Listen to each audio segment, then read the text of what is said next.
नमस्कार दोस्तों, editorial classes में आपका स्वागत है। आज 4 दिसंबर है और इसका प्रमुख करंट अफेयर्स देखते हुए चलेंगे। साथ साथ जो हम लोग कल पढ़े थे उसका भी रिवीजन करते हुए चल रहे हैं। और यह बिहार सीजीएल हो या फिर बीपीएससी एयरडीओ या बिहार दरोगा हो या बिहार पुलिस या अन्य वनडे एग्जाम हो जिसकी आप तैयारी करते हैं, तो उसके लिए करंट अफेयर्स का इंपॉर्टेंस काफी होता है, जिस कारण से आप इस सीरीज को, आप इस डेली करंट अफेयर्स को फॉलो करते हुए चलेंगे तो आपके लिए निश्चित रूप से फायदेमंद होगी। तो चलिए, जो कल हम लोग पढ़े थे उसको भी रिवाइज करते हुए चलेंगे। तो सेंट्रल आर्म्ड पुलिस फोर्सेस के लिए 30वें एनएचआरसी एनुअल डिबेट कंपटीशन में कौन से फोर्स ने ओवरऑल ट्रॉफी जीती है? तो इसमें सीआईएसएफ यानी सेंट्रल इंडस्ट्रियल सिक्योरिटी फोर्स के द्वारा इस तरह से गोल्ड मेडल जीता गया है। तो आपको ये पहला स्थान किसने रखा है? तो इसमें सीआईएसएफ ने जीता है। अगला है कि international institute for democracy and electoral assistance यानी इंटरनेशनल आइडिया की स्थापना कौन से वर्ष में हुई थी? तो 1995 में इसकी स्थापना हुई थी। 1995 में इसकी स्थापना हुई थी, जिसके अभी इसके अध्यक्ष बनाए गए हैं कौन? चेयरपर्सन चुने गए हैं भारत के chief election commissioner Gyanesh Kumar को बनाया गया है और ये स्वीडन के स्टॉकहोम में जाकर इसकी प्रेसिडेंटशिप को संभालेंगे। सुल्तान अजलान शाह कप 2025 के फाइनल में भारत को किसने हराया है? तो ये बेल्जियम ने हराया है। जो किसके बीच में हुआ था? तो सुल्तान अजलान शाह कप के फाइनल में भारत और बेल्जियम के बीच में फाइनल मुकाबला हुआ, जिसमें बेल्जियम ने भारत को हराकर पहली बार अजलान शाह कप का मुकाबला जीता है और भारत ने लगातार दूसरी बार फाइनल मुकाबले में हार चुका है और इस कारण से ये सिल्वर मेडल जीता है। और भी बात करें तो इसमें ब्रॉन्ज मेडल किसने जीता है? तो इसमें न्यूजीलैंड है जो थर्ड स्थान पर रही। तो थर्ड पोजीशन पे कौन रही? तो न्यूजीलैंड थर्ड पोजीशन पर रही। जिस न्यूजीलैंड ने किसको हराया? तो मलेशिया को हराकर जीता है। और इसका आयोजन कहाँ हुआ? तो मलेशिया के इपोह में। कहाँ पे? तो मलेशिया के इपोह में। ये भी याद रखना है कहाँ पे इसका आयोजन हुआ? तो मलेशिया के इपोह मलेशिया में इसका आयोजन हुआ।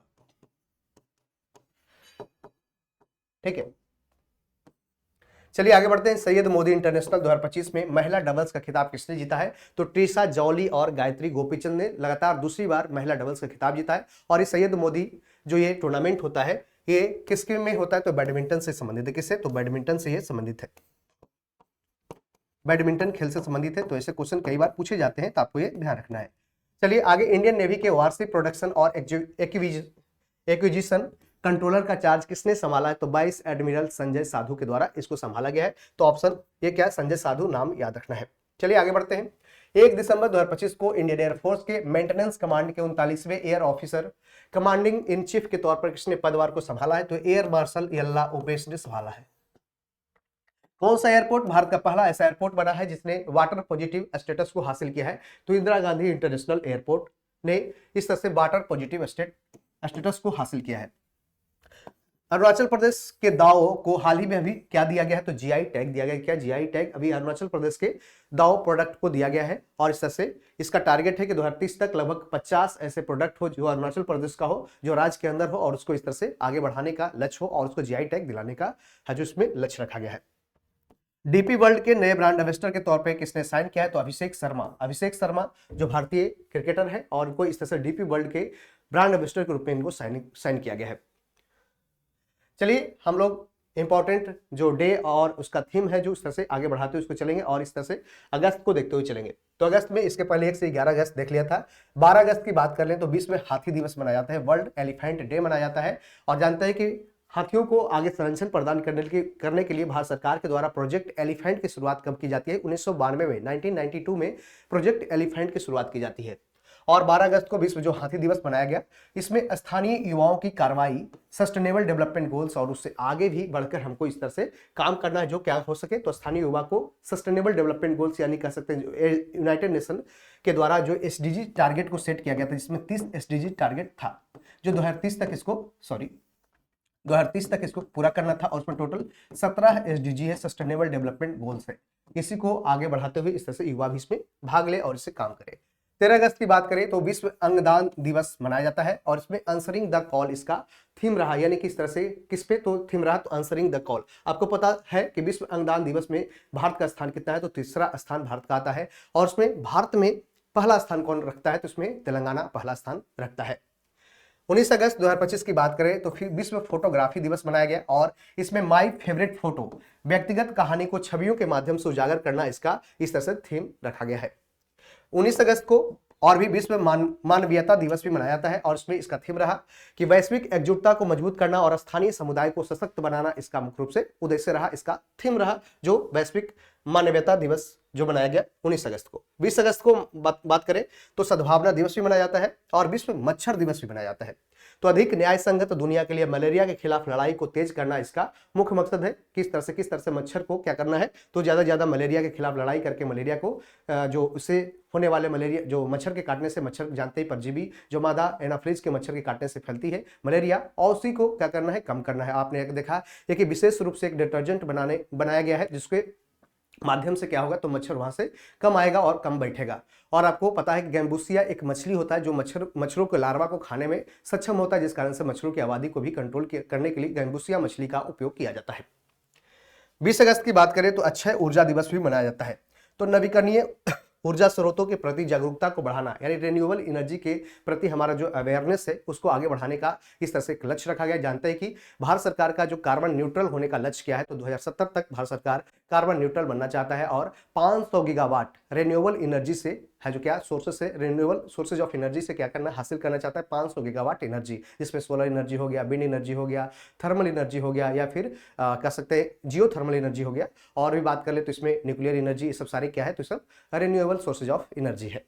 तो इस तरह से हमने देखने का प्रयास किया। और आज बात कर ले तो आज कौन सा दिन है, तो 4 दिसंबर है। और 4 दिसंबर की बात कर ले तो 4 दिसंबर को जानते हैं क्या, 4 दिसंबर को नेवी दिवस मनाया जाता है, नेवी डे मनाया जाता है, नौसेना दिवस मनाया जाता है। और नौसेना दिवस कब मनाया जाता है, क्यों मनाया जाता है, तो उसमें जानते हैं कि 1971 में भारत और पाकिस्तान के बीच युद्ध होता है। इसी में ऑपरेशन ट्राइडेंट चलाया जाता है। क्या, ऑपरेशन ट्राइडेंट। ऑपरेशन ट्राइडेंट का नाम आपको पूछ सकता है, तो ऑपरेशन ट्राइडेंट याद रखना है, ऑपरेशन ट्राइडेंट। और कब, तो 1971 में भारत और पाकिस्तान के युद्ध में चलाया जाता है। कब, 1971 के भारत और पाक, इंडो पाक वार के समय चलाया जाता है। और इसमें इस ऑपरेशन को चलाकर भारत के नौसेना ने कराची के नौसेना पे हमला किया और कई सारे वहां के पाकिस्तानी जहाज को है जो समुद्र में डुबा दिया था। तो इस तरह से ऑपरेशन ट्राइडेंट भी नाम याद रखना है, क्वेश्चन पूछ सकता है। ठीक है। और वहीं 15 जनवरी को आर्मी दिवस मनाया जाता है, थल सेना दिवस, 15 जनवरी को थल सेना दिवस। और भी बात करें तो अभी हाल ही में 8 अक्टूबर को मनाया गया है। क्या, 8 अक्टूबर को इंडियन एयरफोर्स डे मनाया गया है। क्या, 15 जनवरी को आर्मी डे, और अभी 8 अक्टूबर को इंडियन एयरफोर्स डे मनाया गया, IAF डे मनाया गया है। और जानते हैं इसकी स्थापना कब होती है, 1932 में इसकी स्थापना की जाती है, 1932 में इसकी स्थापना की जाती है। अभी हाल ही में यहाँ पे कहा, तो 8 अक्टूबर को इंडियन एयरफोर्स डे अभी हाल ही में मनाया गया। उसके बाद अभी 4 दिसंबर को आज नेवी दिवस मनाया जाएगा। चलिए आगे बढ़ते हैं। तो आज का न्यूज क्या है उसके बारे में हम लोग बात करें। पीछे हम लोग इंपॉर्टेंट डे और जो हम लोग कल पढ़े थे उसका भी रिवीजन कर लिए। उम्मीद करते हैं कि आपको ये समझ में आ रहा होगा और आपके तैयारी को भी आगे बढ़ाता हुआ चल रहा होगा। आज अभी क्या है कि कुछ दिक्कत चल रही है कि जो हम लोग का जो लाइव क्लास लगाने वाले हैं वो अभी छुट्टी पे हैं, जिस कारण से रिकॉर्डेड क्लास है जो इस तरह से प्रोवाइड की जा रही है। चलिए, तो बाल विवाह मुक्त भारत के लिए 100 दिन का जागरूकता अभियान शुरू करें, इस तरह से एक लक्ष्य रखा गया है। किसके द्वारा, तो ministry of women and child development, जिसके मंत्री है अन्नपूर्णा देवी, उनके द्वारा यह घोषणा किया गया किस तरह से हम बाल विवाह को मुक्त करना है। और भारत के लिए जानते हैं कि छत्तीसगढ़ का एक बालोद जिला है, वो सबसे पहला ऐसा जिला बन गया है जो बाल विवाह मुक्त जिला बन चुका है, जो छत्तीसगढ़ का है। DRDO यानी डिफेंस रिसर्च डेवलपमेंट ऑर्गेनाइजेशन ने फाइटर एयरक्राफ्ट एस्केप सिस्टम का भी सफल रूप से टेस्ट किया है। Regional artificial intelligence impact conference 2025 जो 2026 में इंडिया AI इंपैक्ट समिट होने वाला है भारत में, उसके पहले एक regional artificial intelligence impact conference होने जा रहा है। कहां पे इसके बारे में हम लोग बात करेंगे। और Israeli Heron MK2 unmanned aerial vehicles की बात करेंगे। डॉक्टर टेसी थॉमस को 8वें पोलोस मार्गेग्रोरियोस अवार्ड से सम्मानित किया गया। Oxford word of the year 2025 क्या रहा। तो ये सब हम लोग का आज का इंपॉर्टेंट न्यूज है, इसके ऊपर हम लोग चर्चा करेंगे। तो पहला न्यूज है कि ministry of women and child development जो क्या है, तो ministry of women and child development यानी महिला एवं बाल विकास मंत्री अन्नपूर्णा देवी 4 दिसंबर को बाल विवाह मुक्त भारत के लिए 100 दिन का इस तरह से एक अवेयरनेस कैंपेन यानी कि जागरूकता अभियान को शुरू करने जा रही है। यहां देख सकते हैं Annapurna Devi to launch 100 day awareness campaign for a child marriage free India on December 4। तो इस तरह से देख सकते हैं। और इसमें launch of the 100 days intensive awareness campaign for child marriage free Bharat यानी बाल विवाह मुक्त भारत के लिए इस तरह से पहल को स्टार्ट किया है। क्वेश्चन पूछ सकता है किसके द्वारा शुरुआत की गई है, तो ये ministry of women and child development जिसके मंत्री है अन्नपूर्णा देवी है। महिला और बाल विकास मंत्री अन्नपूर्णा देवी ने नई दिल्ली में, कहां से, नई दिल्ली में बाल विवाह मुक्त भारत के लिए 100 दिन का जागरूकता कैंपेन को शुरू करने जा रही है। और यह लॉन्च पिछले साल 27 नवंबर को शुरू हुए बाल विवाह मुक्त भारत कैंपेन के 1 साल पूरे होने पर इस तरह से इसको फिर से किया जा रहा है। इसमें बाल विवाह खत्म करने के लिए एक नेशनल शपथ और फ्रंटलाइन वर्कर्स की सफलता की कहानियों और उनके अनुभव दिखाने वाली एक फिल्म भी शामिल इसमें होगी। तो आपको पता है कि जब से शारदा एक्ट हो गया, बहुत सारा एज ऑफ कंसेंट एक्ट आया 1991 में, शारदा एक्ट आया 1930 में, इसके द्वारा भी इस तरह से एज को रेगुलेट किया गया है, जो चाइल्ड मैरिज होना चाहिए, कितने उम्र में सही तरीके से शादी करने की उम्र होती है। तो आपको इस तरह से इसी को रेगुलेट करने के उद्देश्य से जो बाल विवाह यानी 18 वर्ष से कम उम्र के महिलाएं या लड़कियों, और फिर कर सकते हैं 21 वर्ष से कम उम्र के लड़के, उसको शादी करना इस तरह से अवैध माना जाता है और उस तरह से एक लीगल फॉर्मेट नहीं दिया जाता है, और इस कारण से अभी यही वैध तरीके से इसको किया गया है। हालांकि जो शादी होता है अभी के टेंडेंसी जैसा देखा जा रहा है, तो इसमें 21 वर्ष से ऊपर लगभग 25 वर्ष 30 वर्ष के आसपास है जो युवा शादी कर रहे हैं। तो इस तरह से भी इसके रुझान को देखते हुए सरकार है इस पर फैसला ले सकती है कि आगे उम्र को और भी इसको आगे बढ़ाया जा सके, जैसा उत्तराखंड सरकार के द्वारा थोड़ा और भी बढ़ाकर इसमें बात करने की बात की है। ठीक है, तो बाल विवाह मुक्त भारत के लिए 100 दिन का जागरूकता अभियान कौन शुरू करेगा? तो इसमें अन्नपूर्णा देवी, जो ministry of women and child development को संभाल रही है। तो आपको बता दें कि अभी छत्तीसगढ़ का बालोद जिला है, बालोद जिला है छत्तीसगढ़ का। ये क्वेश्चन आपके लिए काफी इंपॉर्टेंट हो जाता है। बालोद जिला कहाँ है? तो ये छत्तीसगढ़ में है, छत्तीसगढ़ में है, जो भारत का पहला बाल विवाह मुक्त जिला बना है। ये काफी इंपॉर्टेंट क्वेश्चन आपके लिए हो जाएगा, कई एग्जाम में पूछा जा सकता है। बाल विवाह मुक्त जिला बन चुका है, और इस तरह से पूरे छत्तीसगढ़ का ने शपथ लिया है कि वहां पे क्या करना है, बाल विवाह को कम करना है या मुक्त हो जाना है आगे आने वाले सालों में। अगला है कि डीआरडीओ ने फाइटर एयरक्राफ्ट एस्केप सिस्टम का भी सफल रूप से परीक्षण इस तरह से किया है, यानी किस तरह से क्या एस्केप हो जाना है, यानी कि कोई फाइटर प्लेन में कोई समस्या आई तो इसमें निकल सकते हैं। तो डीआरडीओ ने चंडीगढ़ में, कहां पे, चंडीगढ़ में एक फाइटर एयरक्राफ्ट एस्केप सिस्टम का high speed rocket sled test सफलतापूर्वक इस तरह से परीक्षण किया है, और टेस्ट में मुख्य पार्ट्स को वैलिडेट किया गया। कैनोपी, सेवरेंस, इजेक्शन, सीक्वेंसिंग और कंट्रोल्ड वेलोसिटी पर भी फुल एयर क्रू रिकवरी की गई, और इस कामयाबी ने भारत को उन चुनिंदा देशों के ग्रुप में शामिल कर दिया है जिसके पास advanced in house escape system testing capability है। यानी कई बार कैसी समस्या आती है जिससे इंडियन एयरफोर्स या फिर जो पायलट है उसको है जो क्या, तो अचानक से उसमें निकलना पड़ता है या कुछ समस्या होने के कारण, या फिर अपने ऑपरेशन को पूरा कर लेते तो तभी है जो से एस्केप होकर बाहर निकल सकते हैं ताकि उसकी सुरक्षा हो सके। तो डीआरडीओ ने फाइटर एयरक्राफ्ट एस्केप सिस्टम का high speed rocket sled test कहां पे किया है? तो इसका आयोजन चंडीगढ़ में किया गया है। ऑप्शन सी इसमें करेक्ट हो जाएगा।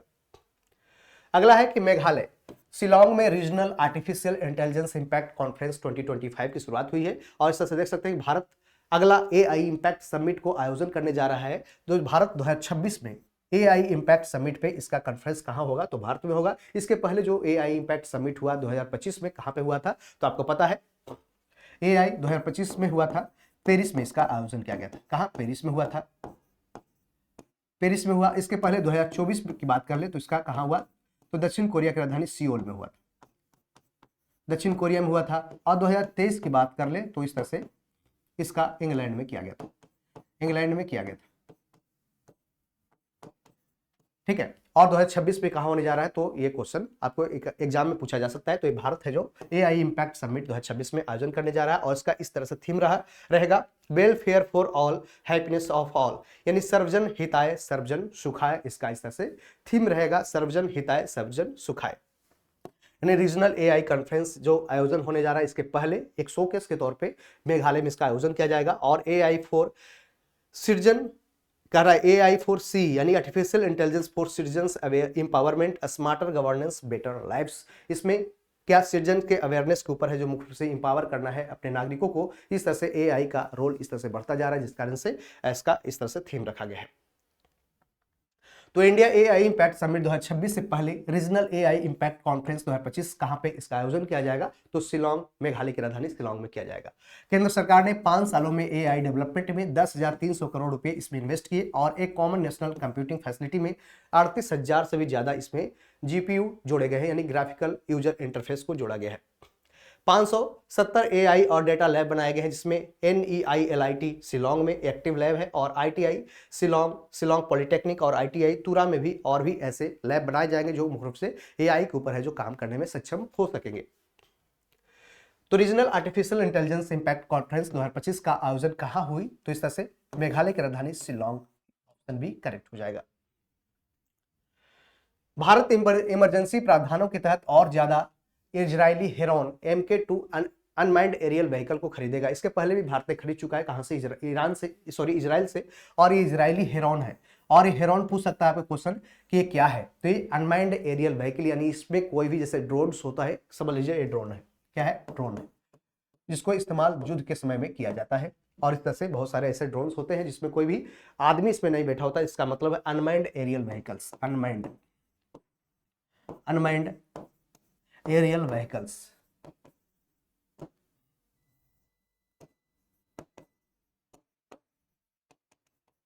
अनमैन्ड एरियल व्हीकल्स, और ये ड्रोन्स होता है और ये युद्ध के समय में इसका इस्तेमाल किया जाता है। तो पूछ सकता है क्वेश्चन कि अभी हाल ही में हेरॉन, ये हेरॉन क्या है? तो हेरॉन एक अनमैन्ड एरियल व्हीकल्स है, एक ड्रोन्स है, और ये क्या है? तो इसमें इजराइल के द्वारा इस तरह से इसको निर्माण किया गया, जिसको भारत ने भी खरीदा है।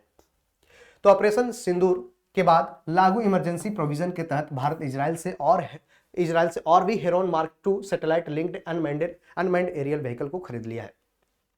इमरजेंसी प्रोक्योरमेंट से लंबे प्रोसेस को दरकिनार करते हुए 300 करोड़ रुपए तक इसमें सीधी खरीद हो सकती है। और सर्विलांस मिशन में इसके प्रूवन परफॉर्मेंस की वजह से तीनों सेनाओं ने हेरॉन MK2 को चुन लिया है। तो हेरॉन MK2 किसके द्वारा?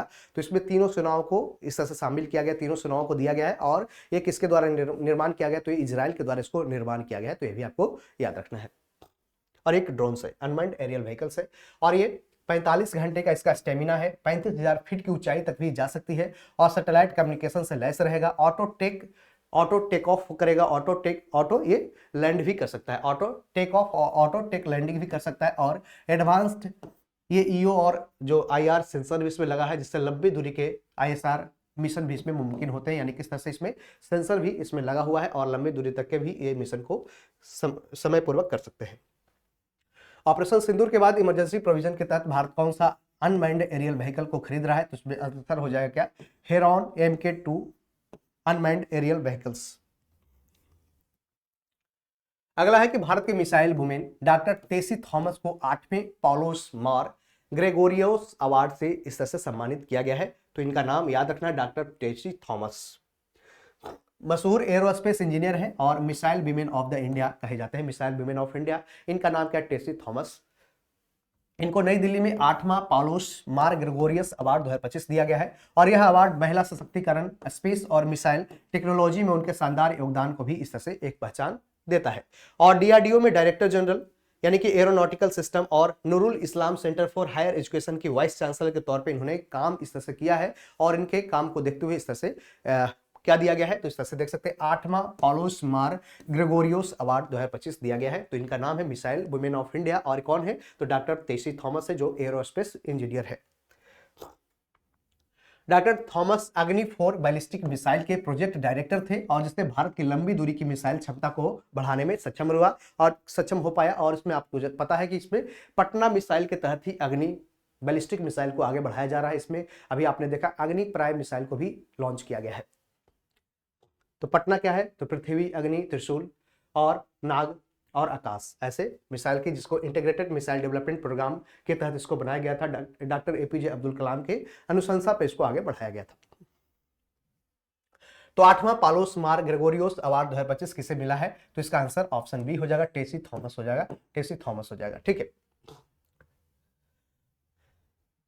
आगे बढ़ते हैं। तो रेज बेट को ऑक्सफोर्ड के वर्ड ऑफ द ईयर 2025 चुना गया है। यानी ऑक्सफोर्ड डिक्शनरी के द्वारा रेज बेट को इस बार 2025 में क्या दिया गया है? तो वर्ड ऑफ द ईयर, यानी कि ये पूरे साल का एक प्रमुख शब्द के रूप में ऑक्सफोर्ड डिक्शनरी के तौर पे ऑक्सफोर्ड डिक्शनरी के द्वारा चुना गया रेज बेट को। इसका मतलब क्या होता है? इसका मतलब है कि ऐसी स्ट्रेटजी जो ऑनलाइन एंगेजमेंट बढ़ाने के लिए इमोशन को मैनिपुलेट करती है। यानी कि जैसे हम यूट्यूब पे अभी क्लास ले रहे हैं, इसमें कैसे हम आपको मैनिपुलेट करें, किस तरह से आपको इमोशनल मैनिपुलेट करे, जैसे कि ऐसे बोल सकते हैं कि हम सुबह बहुत ही कष्ट से उठते हैं और आपके लिए क्लास लेते हैं, तो इस तरह से ये क्या हो गया, तो आप थोड़ा सा इमोशनली इसमें अटैच हो रहे हैं कि चलो भाई क्लास लेते हैं, आपके लिए इंपॉर्टेंट, इतना मेहनत करते हैं, तो आप है जो क्लास को देखना चाहेंगे। तो इस तरह से ही क्या है, तो ऐसे स्ट्रेटजी है जो ऑनलाइन इंगेजमेंट बढ़ाने के लिए इमोशन को मैनिपुलेट करती है। इसका मतलब क्या है, तो ये रेज बेट का मतलब ये है। तो क्वेश्चन ऐसे भी पूछे गए कि रेज बेट का मतलब क्या है, जो ऑक्सफोर्ड डिक्शनरी के अनुसार वर्ड ऑफ द ईयर 2025 चुना गया, इसका मतलब क्या है, ये भी क्वेश्चन कई बार पूछा गया। तो इसका मतलब है ऑनलाइन इंगेजमेंट बढ़ाने के लिए इमोशनल को मैनिपुलेट करना, two strategy that manipulate emotions online to increase engagement, यानी ज्यादा व्यूअरशिप बढ़ाने के लिए इस तरह से कर सकता है। इसे पब्लिक वोट के जरिए ऑरा फार्मिंग और बायोहैक जो जैसे दूसरे कंटेंडर से भी ऊपर चुना गया है।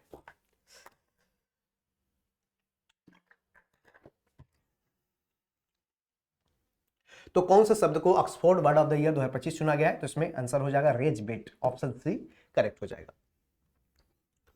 अगला है कि डब्ल्यूएचओ ने मोटापे को एक पुरानी बीमारी बताया है और नई गाइडलाइंस में बिहेवियरल थेरेपी के साथ GLP-1 दवाओं को भी मंजूरी प्रदान किया है। तो यहां देख सकते हैं WHO calls obesity a chronic disease, endorses GLP-1 drugs with behavioural therapy in fresh guidelines. और इसमें यह भी कहा है कि ये दवा जो लेने हैं ये गर्भवती महिलाओं को नहीं लेना है। तो डब्ल्यूएचओ ने मोटापा को एक पुरानी बार बार होने वाली बीमारी के तौर पर ट्रीट करने के लिए ग्लूकागन लाइक पेप्टाइड 1 यानी GLP-1 दवा पे पहली बार इस तरह से गाइडलाइंस को जारी किया है। किसने, तो डब्ल्यूएचओ ने, वर्ल्ड हेल्थ ऑर्गेनाइजेशन ने।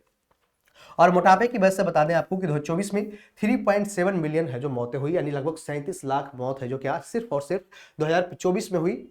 किस कारण से, मोटापे की वजह से, ओबेसिटी के कारण हुई, जो बिना एक्शन के 2038 तक दोगुनी हो सकता है कि अगले बार में ये 37 लाख है, हो सकता है अगले साल या अगले कह सकते हैं कि 2030 तक ये 75 लाख भी पहुंच सकता है। तो GLP-1 थेरेपी जो पहले टाइप 2 डायबिटीज के जरिए दवाओं के लिए लिस्ट में थी, अब मोटापे को पूरी तरह से मैनेज करने के तरीके के हिस्से के तौर पर भी इसको रिकमेंड डॉक्टर कर सकते हैं। तो इसको GLP-1 याद रखना, किसके बीमारी के लिए इसका उपयोग करने के लिए डब्ल्यूएचओ के द्वारा सलाह दी गई है। तो इसका आंसर हो जाएगा क्या, तो मोटापे यानी कि ओबेसिटी, ठीक है, जो पहले डायबिटीज के रूप में भी इसको दी जाती थी।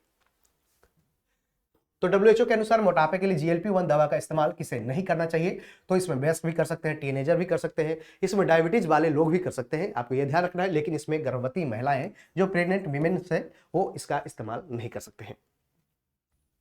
अगला है कि नागपुर यूनिवर्सिटी को 100 साल में पहली महिला वाइस चांसलर मिली है। तो Nagpur university gets first women vice chancellor in 100 years. तो इस तरह से क्वेश्चन कई बार पूछे जाते हैं।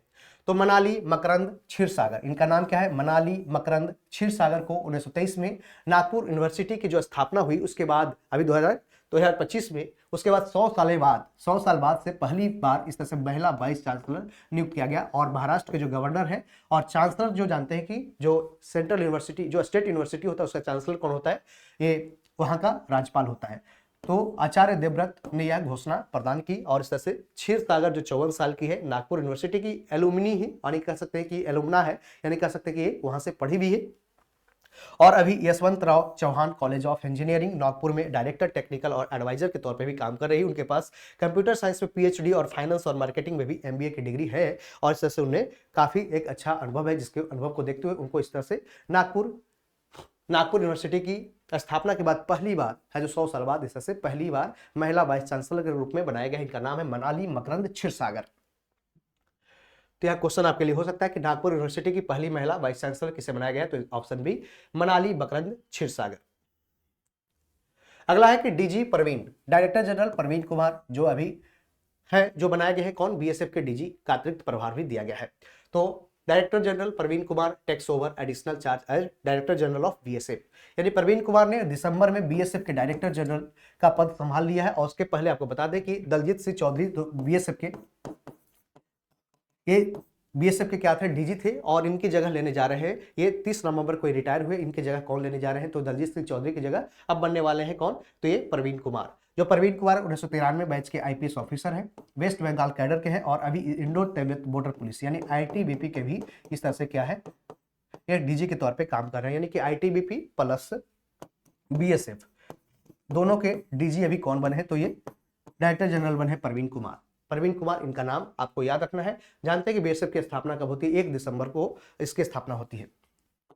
भी 1 दिसंबर को इसकी स्थापना की जाती है। 1 दिसंबर 1965 को बीएसएफ यानी बॉर्डर सिक्योरिटी फोर्स की स्थापना की जाती है और इस तरह से ऑपरेशन आपने अभी देखा था, ऑपरेशन अलर्ट को शुरू किया गया था। ऑपरेशन अलर्ट अभी हाल ही में 79th इंडिपेंडेंस डे के तौर पे इसको शुरू किया गया था, ऑपरेशन अलर्ट, जो कहा इधर राजस्थान और इधर दोनों तरफ किया गया था, राजस्थान और इधर कहा मेघालय में।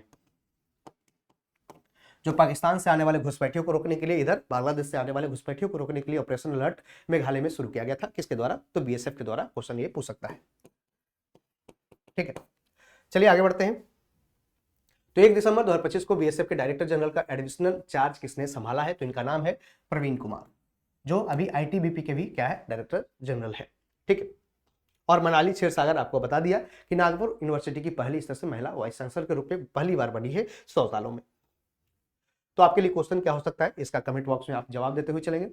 तो सेंट्रल आर्म पुलिस फोर्सेस के लिए 30वें एनएचआरसी यानी national human rights commission annual debate competition में कौन से फोर्स ने ओवरऑल ट्रॉफी को जीत लिया है? तो इसमें ऑप्शन है बीएसएफ, असम राइफल्स, सीआईएसएफ और सीआरपीएफ। तो दिए गए ऑप्शन में आप इसको बता सकते हैं कि इसका आंसर क्या हो सकता है। और यदि आप इसका पीडीएफ या पीपीटी, जो बोर्ड पीपीटी है, इसका प्राप्त करना चाहते हैं तो एडिटोरियल दरोगा टेलीग्राम चैनल ज्वाइन कर सकते हैं, इसको स्कैन करके। और इसका प्रिंटेबल नोट्स भी आपको यहीं पे मिल जाएगा, जिसको आप शेयर भी कर सकते हैं, और जो भी दोस्त आपके तैयारी करते हैं उसको आप शेयर कर सकते हैं वीडियो, और साथ साथ इसको वीडियो को लाइक भी करना है। और यदि वीडियो अच्छा लगे तो कमेंट में भी आपको बताना है, ताकि हमारा भी इनकरेजमेंट हो सके। यदि चाहता तो मैं इस क्लास को आज रोक सकता था, लेकिन आपके लिए क्लास को आगे बढ़ाते हुए इस तरह से हमने प्रयास किया कि चलो आज क्लास ले लेता हूँ, ताकि आपका तैयारी है जो रुक ना सके, इसके लिए हमने प्रयास किया। चलिए तो मिलते हैं अगले क्लास में। बाकी all the best, thank you.